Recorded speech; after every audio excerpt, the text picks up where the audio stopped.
suing the state over funding Arizona schools. We meet the needs of kids, but we struggle every day to provide them with the materials that they need. Then in other news, Arizona wildfire season in full swing. We're going to be in a fairly critical fire season with the elements, and any start will be, I think, more devastating. Plus, state lawmakers agree on a spending plan for next year. This is Arizona Week.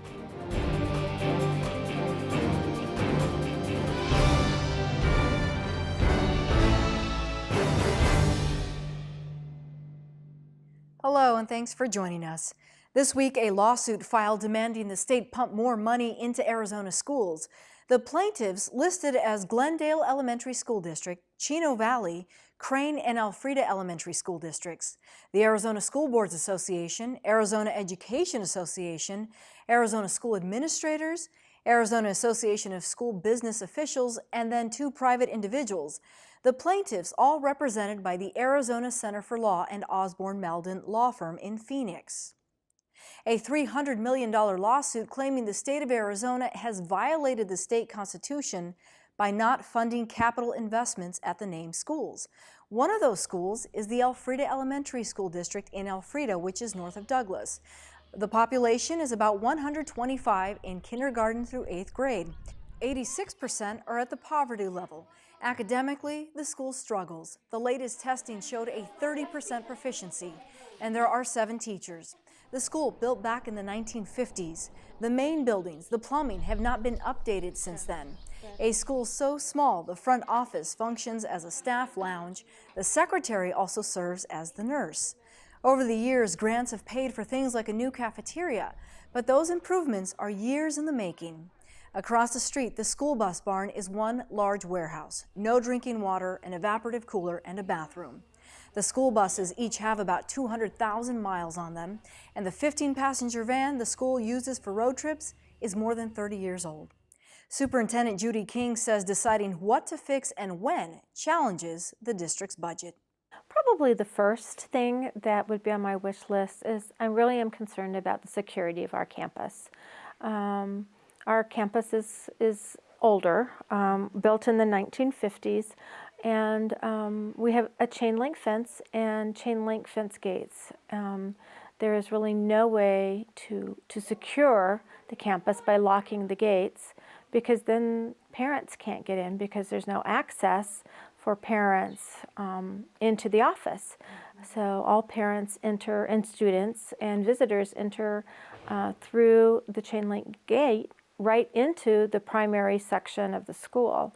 And so, and there's no sight lines from the office. So we really are at the trust of the community to make sure that our visitors that come to school are here for the purpose of conducting business at school and not to harm our children. I was in a classroom earlier, and you heard someone knock on the door, and it was a student. And so that's in place just because the exterior is not secure. So every classroom is locked. But that's one of our standing operating procedures, is that all the classroom doors are locked. Students who need to enter, or visitors, or even myself, who need to enter, we knock at the door, and the students and or teachers for the younger kids, come to the door and ask who is it, and then they open the door if they know who is there at the door. Then I also saw chain link, and that's to be used in the event of a lockdown. So we have chains that the students and teachers wrap under the door handles and secure the door so that it cannot be opened until the all clear is given. There are about 125 students at this school. You also have some disabled students, and there are things that are not here to accommodate their needs. We just finished getting an upgrade to some of our buildings so that our restrooms and doors and other facilities would be up to required minimum standards for our children that have handicapping conditions, so that they can enter and leave the building, have access to the restrooms. But that was through a school facilities grant, and we are very happy to have that, but the whole school was not upgraded. So some of our students are still, like if they need to come to the office, which students do. They need to knock on the office's front door to be let in, and then once they're inside, they need an adult to get up from their duties or responsibilities to let them out, because there are no door openers, electronic door openers. And our primary section doesn't have bathrooms or facilities that can meet their needs. These are children in wheelchairs. Yes, these are children in wheelchairs. And it also wasn't until recently that children in wheelchairs had bus transportation for things like field trips. That's correct. Because we didn't have capital, there was no money to purchase handicap transportation. So when the need arose, we went out into the community and searched for months to find something that we could come up with to transport these children to and from school and on field trips, which they had never been able to attend before.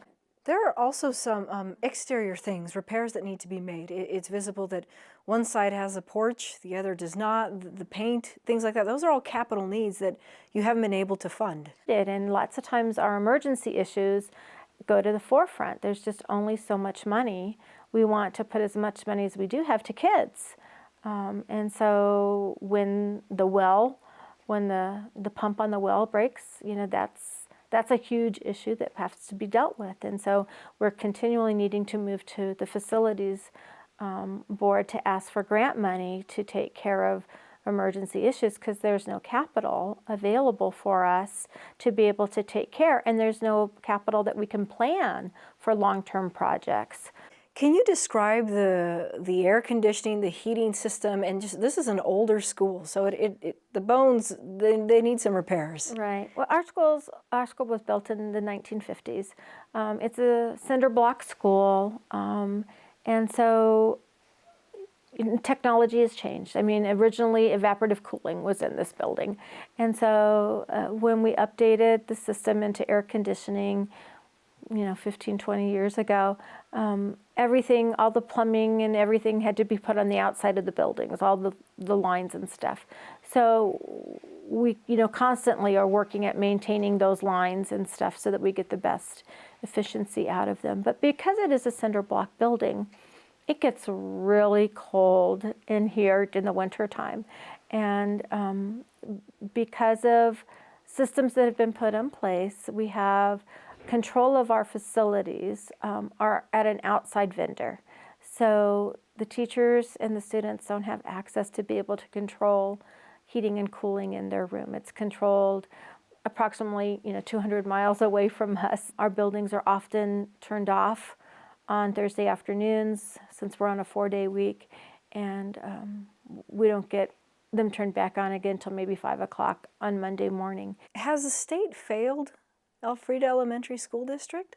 Failing is, of course, a very difficult word for everybody in our communities and across the state. Nobody wants failing schools. Nobody wants failing systems.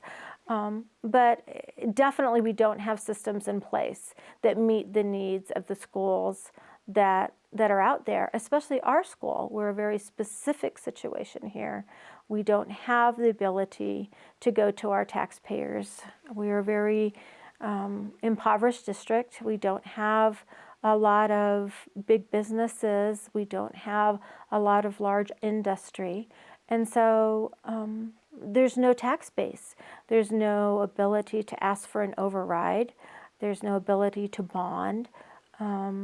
There's no money out there. Basically, the majority of our income that we get and our budgeting is from state funding and state system finances. So without that, we're not able to do any of the extras. Often, not even the basics are a struggle for us. Litigation can be a very painful process, emotional.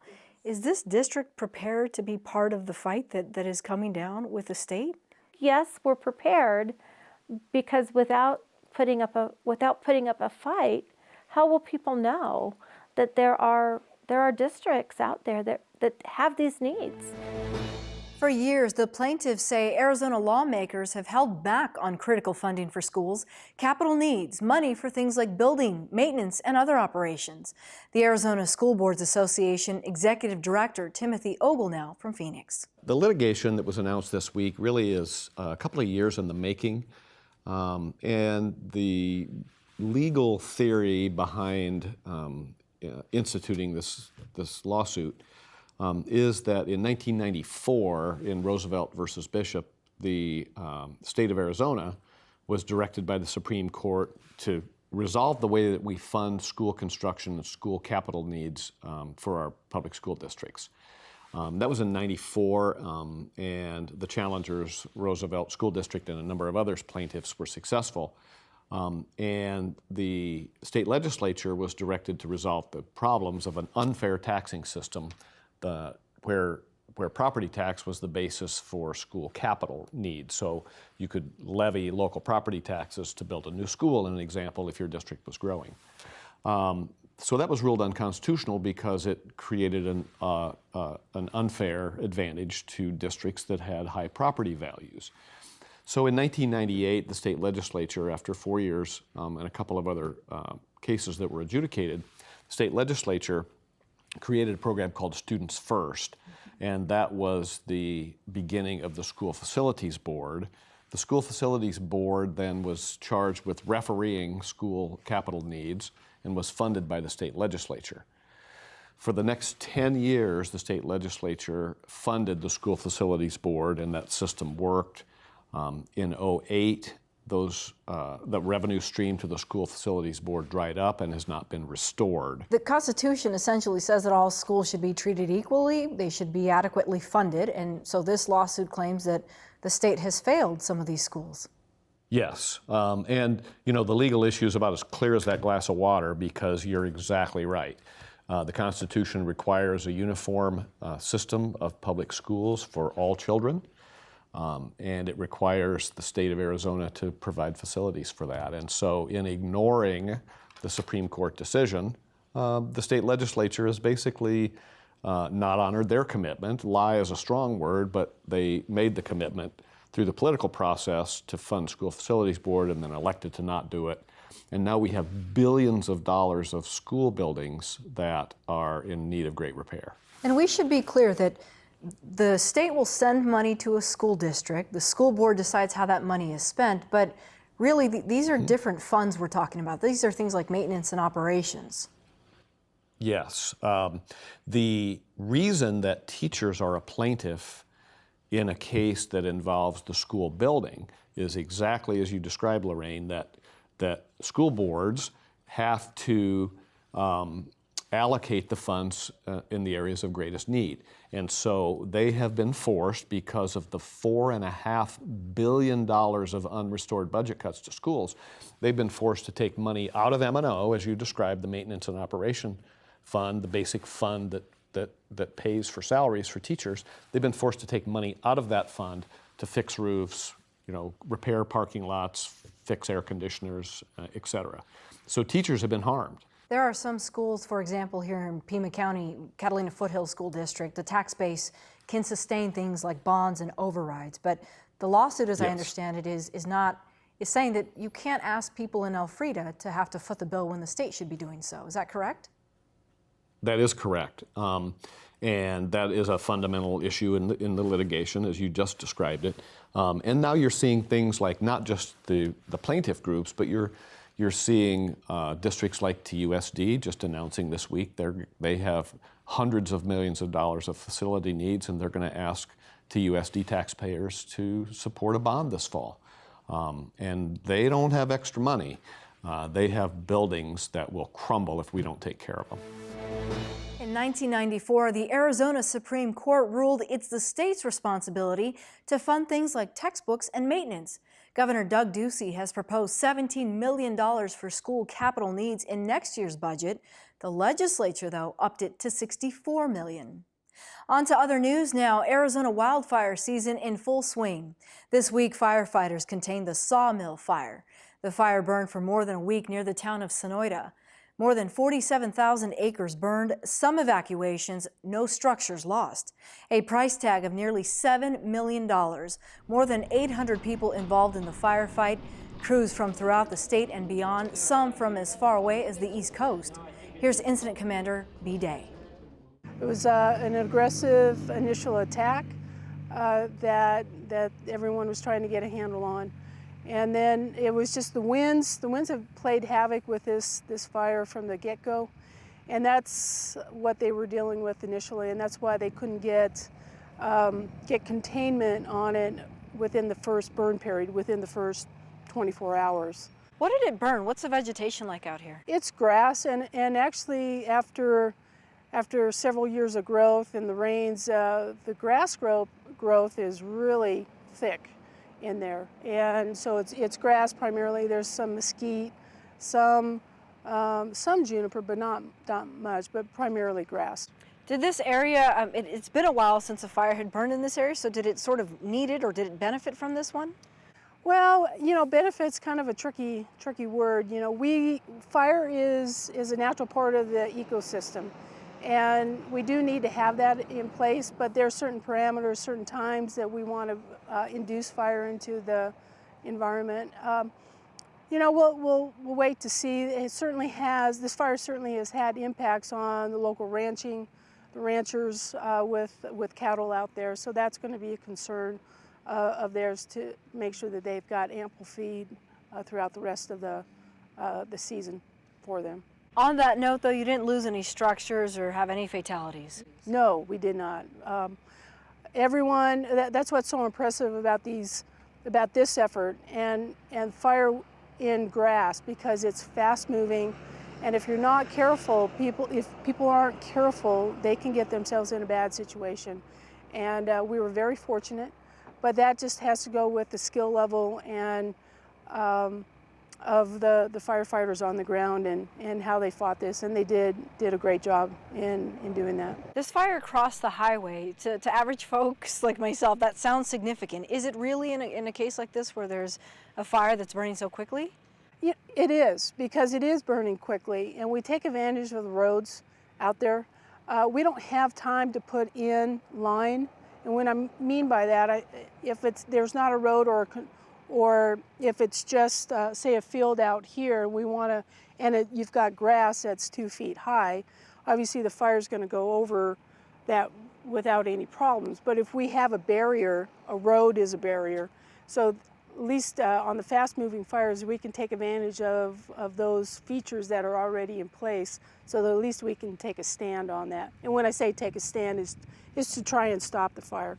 Now, we don't want to put anyone out ahead of it, because that's a dangerous situation, but if we have time to at least get to the road and maybe put some fire down, lay some strips, so you're fighting fire with fire. Is there any comment that you could offer with respect to people who are out here enjoying the lands for legitimate purposes, but it's so dry out here that this sort of thing could in fact happen?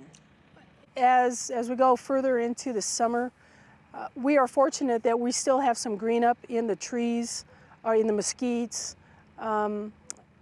and in some of the shrubs. Now, as we get into May and June, we're going to be in a fairly critical fire season with the elements, and any start will be, I think, more devastating. So it's just understanding the surroundings and being responsible as people go out and recreate on the public land. A closer look now at some of the fire damage. Manny Cordova, a public affairs officer, took us into some of the damaged areas. As we can see on this side of the road, this is what the area looked originally prior to the fire coming through here. We didn't have any burning on this side of the road, but as we walk over here, you can see that the fire burned through the grass, and there's actually a mosaic pattern is what we call it, where fire, depending on how close the grass or the vegetation is to another area, it can sometimes burn, and because there's not enough fuel to continue to burn, then it will stop burning in those areas. And as you can see in some of these brush, if it's like dead grass or understory is what we call it, is if it's there, then typically the fire will just burn that and not get into those trees or move up those other areas as well. This area in particular is the historic Empire Ranch, a working cattle ranch for about 140 years, a natural conservation area. Flames burned thousands of acres while leaving many areas untouched. And one of the things crews try and do is they try to use natural breaks in the terrain to stop or get ahead or contain that fire to that area. And in the sawmill, for this instance, the fire did, because of winds, push past that point. And so if behind us is where you can see that occurred, where the fire didn't cross the road, and you can see the difference in the landscape. Now on this other side where it did cross the road, being Highway 83, you could see with the wind behind it how it just pushed through this entire area and moved in an easterly direction over the incident. Typically when you have a narrow path or almost like a line in the fire pattern, it is definitely something that where wind was a huge factor, and that's what we see here, is where the wind did push this fire through here, and that's why we have the pattern that we do. Back behind us here is one of the tactical objectives that operations uses to fight fire, and we call it fighting fire with fire. And what they do is they come out and create a fire to burn back towards the actual front of the fire. And so what that does for us, it creates a barrier, and it removes the fuel that the fire has to potentially burn. And when it does, the fire front meets that already burned out area, then it will minimize the movement that happens. A dry desert, it's hard to say if this means we'll have an active wildfire season. With the warmer weather coming and the drier humidity, the potential for a long fire season is definitely there. As you heard, the sawmill fire crossed Highway 83. This week, crews from the Arizona Department of Transportation repaired 2 miles of guardrail, replacing wooden posts and other metal, including signs, weakened by the fire. Though the Forest Service says Arizona is always in wildfire season because of the dry desert, this fire earlier than usual. Dr. Donald Falk studies fire ecology at the University of Arizona. When we look at how fires are going to behave, we look at fuels, temperature, relative humidity, wind, the factors that really cause a fire to get big or not. And those factors were all in play in this event. This was a lot of grass. Does that fuels things more quickly? And then it was a wind-driven fire. It was kind of the perfect storm. Right. So if you look at this fire, it's 22 miles from one end to the other, and it's covered 73 square miles. That sounds like a really big event. And compared to many others, it is big. But grass fires spread very easily. Fires and grass have a 5 million year old love affair. And so grass and fire work very, very well together. We were out there and we saw that you could tell the grass had been burned, but then some of the trees managed to survive. So how exactly does that work? Yeah, so this is a very heterogeneous landscape. And if you look at the ecology of fire, you're seeing very different things going on. Grass, fire, grazers, those three have been working together for 5 million years. In fact, the evolution of grasses reflects the impact of both fire and grazing. The way the grasses grow from below, basically, means that both fire and grazing not only don't harm them, but they actually stimulate their new growth. So after a grass fire, we'll often see grazers moving into those areas because the new growth is very nutritious and those systems are very productive. So that the grazers actually, not only are they not afraid of fire, but they know what to expect, and they will move in afterwards and graze those areas preferentially. This is why a lot of grassland managers, such as at the Santa Rita Experimental Range, do a lot of prescribed burning for just this reason. The Forest Service says we are in wildfire season year-round, but what does this mean for the rest of the summer? Because it's going to get hotter. Right. So fire season is limited by those factors we were talking about earlier, that is wind, temperature, relative humidity, and they basically influence how flammable the fuels are. Historically, we would have a period during the winter when it was really too wet and cold for fuels to burn. The fuels are there, but they're just not in flammable condition. Now we can have those conditions even in the middle of what used to be winter and is still winter, but we only need a few stretches of dry weather in order to have the conditions for fire to carry.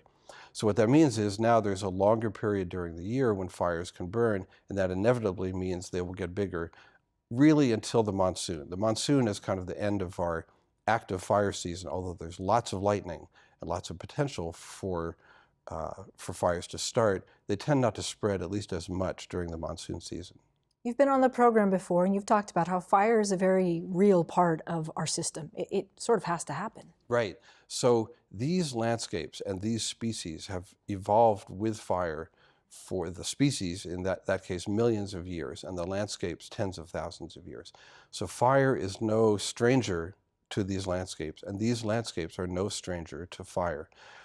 If we want to remove fire for whatever reason, we're going to have a lot of unintended consequences, and that's what we've seen both in grasslands, where fires have been excluded and they start to be invaded by woody species, and in our forests up at higher elevations, when fire is kept out of those systems, the fuels start to accumulate, and eventually when fire occurs, you get a big one.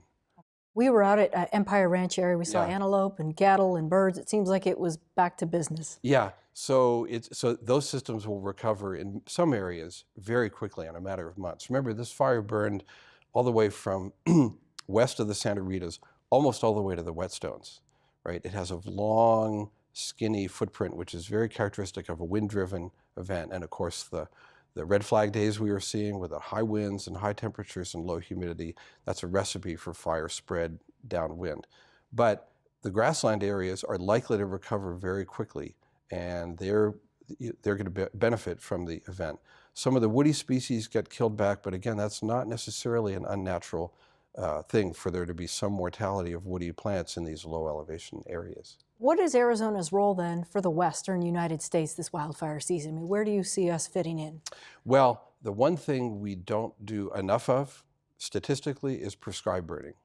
If you look at the amount of prescribed burning we're actually putting on the ground, it's still a fraction of what we need in order to catch up with the fire problem. Historically, more than 10 to 20 million acres were burning in the West every year. And we're getting up to that point, but we're getting to that point mostly in these big destructive forest fires. We're really lagging behind in the amount of prescribed fire we're actually putting on the ground. Everybody knows it has to happen, but we have the problem of the wildland-urban interface with people's houses and infrastructure that makes it very difficult for managers to put as much fire on the ground as they would like. The cause of the fire remains under investigation, though according to officials, an off-duty Border Patrol agent started the fire while target shooting on public lands. Other news this week, state lawmakers agreed on a $9.8 billion budget for next fiscal year. Among the largest issues, a 1 to 2% pay increase for all teachers in Arizona, which would begin next year and phase in over time. Governor Ducey's proposal has asked for a 0.4% increase, a $1 billion plan to fund universities, and tax cuts for individuals that opponents say could reduce revenue throughout the state. Arizona Public Media will continue to follow budget negotiations and have an in-depth look for you next week. That's our program. For all of us at Arizona Public Media, I'm Lorraine Rivera. Thanks for joining us.